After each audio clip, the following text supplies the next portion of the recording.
Hello बच्चों, let's read this question. And the question is, bad ozone is formed in atmosphere, ionosphere, stratosphere या troposphere. तो हमें question में बोला है कि जो बैड ओजोन है वो कहाँ पे फॉर्म होता है, वो हमें यहाँ पे पूछा हुआ है। तो यहाँ पे जो की कॉन्सेप्ट की कॉन्सेप्ट इज बैड ओजोन। की कॉन्सेप्ट इज बैड ओजोन। तो बैड ओजोन का मतलब क्या होता है, सबसे पहले वो देखते हैं। तो बैड ओजोन का मतलब होता है when when ozone concentration when ozone concentration when ozone concentration is higher is higher several several times several times than the natural several times is higher several times than the natural background level than the natural background level background level due to the human activities due to the human activities। इसी को क्या बोलते हैं हम, इसी को बोलते हैं bad ozone. And bad ozone कहाँ पे फॉर्म होता है, बैड ओजोन फॉर्म होता है ट्रोपोस्फियर के अंदर। कहाँ पे फॉर्म होता है, ट्रोपोस्फियर के अंदर, ट्रोपोस्फियर। तो ट्रोपोस्फियर में सबसे ज्यादा ओजोन कॉन्सेंट्रेशन रहता है, ओजोन सबसे ज्यादा फॉर्म होता है, जिसके कारण हमें ब्रीदिंग में प्रॉब्लम हो सकती है, वेजिटेशन लॉस हो सकता है। सो ज्यादा ओजोन होना भी ठीक नहीं है, because too much too much of ozone too much of ozone too much of ozone is bad for bad for bad bad because too much of ozone bad होता है, या too much of ozone is harmful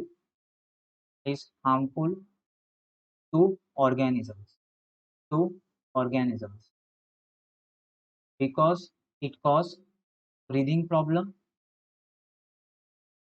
problems और vegetation is also lost। vegetation भी क्या होता है, loss होता है। तो इसी को हम क्या बोलते हैं, बैड ओजोन बोलते हैं। तो the right answer will be here option D, that is troposphere। now other options की अगर मैं बात करूँ, एटमोस्फियर का मतलब होता है, एटमोस्फियर का मतलब होता है a mixture of gas a mixture of gas mixture of gases around the earth surface mixture of gases around the earth surface a mixture of gas around the earth is known as atmosphere and atmosphere have the several layer। तो सबसे पहला जो layer है, सबसे पहला layer होता है, the first layer is troposphere. The first layer क्या है, troposphere. Troposphere now troposphere is the first and lowest layer, lowest layer है, lowest layer of earth atmosphere, of earth atmosphere which provide the oxygen. जो क्या provide करता है हमें, oxygen provide करता है, ऑक्सीजन प्रोवाइड करता है फॉर ब्रीदिंग, और ब्रीदिंग और ब्रीदिंग। तो ये है ट्रोपोस्फियर। ट्रोपोस्फियर के बाद आते हैं स्ट्रेटोस्फियर। ट्रोपोस्फियर के बाद आता है stratosphere. Stratosphere now stratosphere is present above above the troposphere and the ozone layer is where the ozone layer is formed। Ozone layer क्या होता है, फॉर्म होता है, विच protect us from UV radiation, UV radiation.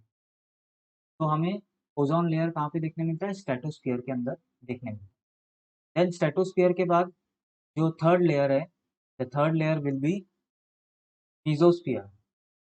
Meso mesos mesosphere mesosphere mesosphere mesosphere is a third layer, यह है third layer present between troposphere. ये कहाँ पे प्रेजेंट रहता है? बिटवीन स्ट्रेटोस्फियर एंड ट्रोपोस्फियर के बीच में रहता है। स्ट्रेटोस्फियर एंड ट्रोपोस्फियर के बीच में प्रेजेंट रहता है। एंड यहाँ पे टेम्परेचर लो होता है जैसे जैसे हाइट इंक्रीज होता है। देन मीजोस्फियर के बाद आता है thermosphere.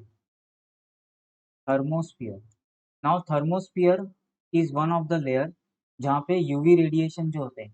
Thermosphere is present about the mesosphere, और यहाँ पे यूवी रेडिएशन क्या कॉज करता है?